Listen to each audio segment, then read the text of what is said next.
Assalamualaikum warahmatullahi wabarakatuh. Apa kabar kalian? Semoga kalian baik-baik saja dan tetap diberikan kesehatan oleh Allah Subhanahu wa Ta'ala.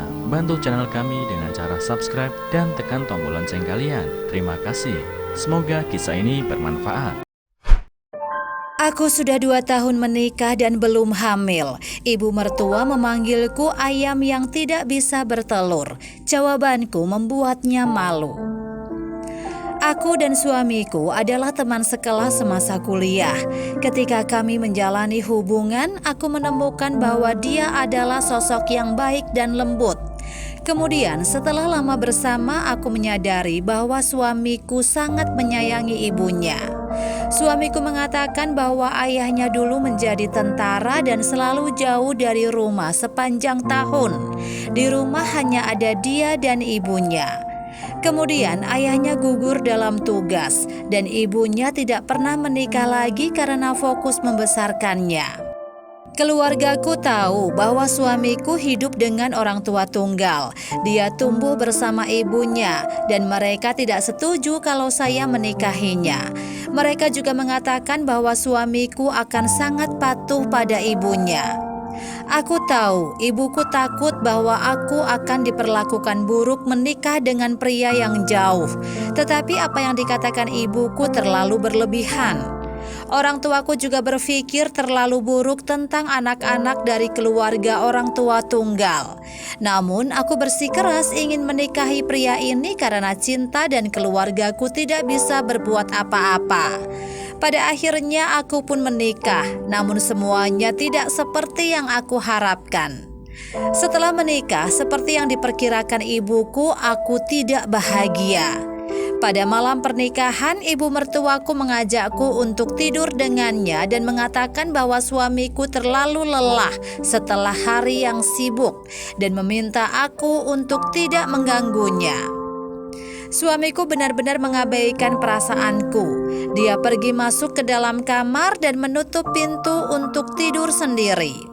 Suamiku sangat menurut pada ibunya dalam segala hal, dan saat aku sekali-sekali membantahnya, namun dia selalu berkata dia sangat menyayangi ibunya yang mana selalu membuatku terdiam. Setiap hari aku merasa sangat lelah karena pekerjaan rumah.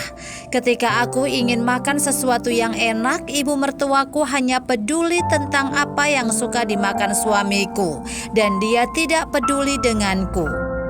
Ketika dia sedang menonton televisi di sofa, berbicara dan tertawa dengan teman di telepon, aku harus menderita di dapur dan mencuci semua piring kotor.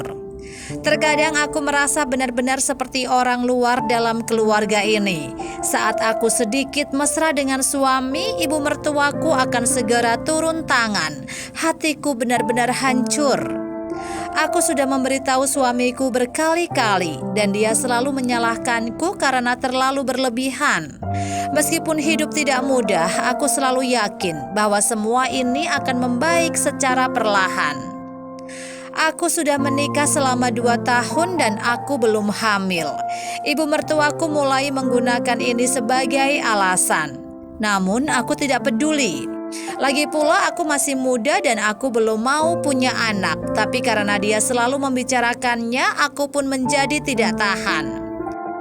Aku bertengkar dengan mertuaku beberapa kali. Ibu mertuaku menyebutku seperti ayam yang tidak bisa bertelur dan dia juga berkata banyak hal-hal buruk. Ketika suamiku melihat bahwa kami berselisih, dia masih memihak pada ibunya. Aku benar-benar merasa tertekan kali ini. Aku pun berpikir untuk cerai. Aku marah pada ibu mertuaku karena mengatai aku seperti ayam yang tidak bisa bertelur. Ibu mertua, Anda membesarkan seorang putra. Anda selalu menempel pada putra Anda sendiri sepanjang hari. Apakah itu tidak salah? Kataku, dan seketika ibu mertua saya tersipu malu dan suamiku menamparku. Aku benar-benar sedih sekarang. Aku memutuskan hubungan dengan orang tuaku karena aku ingin menikah dengan suamiku. Aku sangat mencintainya dan ingin tinggal bersamanya. Namun dia memperlakukanku seperti ini. Bagaimana aku bisa membuat suamiku untuk meninggalkan ibu mertuaku dan pindah untuk menjalani kehidupan yang baik bersamaku?